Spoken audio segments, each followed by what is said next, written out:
விடுங்க அப்படின்ட்டு மனசாட்சிக்கெல்லாம் தெரியாது. ஒரு மனுஷன் வந்துட்டு ஒரு பொண்ணோட விஷயத்த வச்சு எப்படி அரசியல் நடக்கிறாங்க உங்க மனசாட்சிக்கெல்லாம் தெரியாது. என்ன மக்கள் மத்தியில மானத்தை சொல்லி பேரை கெடுக்கணும். ஏன்னா 20 வருஷமா இதே போராட்டமா ஒரு கட்சியை ஒழிக்கிறதுக்கு எத்தனை பேரோட ரத்தம், எத்தனை வருஷத்தோட போராட்டம் இந்த கட்சி, எத்தனை பேரோட சாவு, எத்தனை பேரோட உயிரிழப்பு, எத்தனை பேரோட கண்ணீர், எத்தனை பேரோட தியாகம் இந்த கட்சி. இந்த ஒரு தலைவர் அழிச்சுட்டா ஒருத்தரா வெளியில கூப்பிட்டு நீங்க எல்லாம் பண்ணிடுவீங்கல்ல. இவர் ஒருத்தர் அழிச்சுட்டு என்ன 1000 பேர் வருவாங்க. அது இல்ல பிரச்சனை. அவர் ஒருத்தர் உண்மையா நிக்கிறாரு. புரியுதா?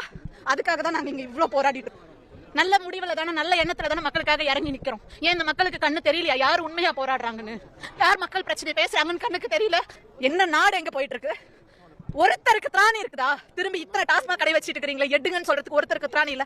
அது மட்டும் என்னது? இத்தனை கற்பழிப்பு நடக்குது, இத்தனை ஸ்கூல் குழந்தைங்க இவ்வளவு லைஃப் கெடுது, கண்ணு முன்னாடியே கெடுது. ஒருத்தர் கூட அறிவு இல்ல.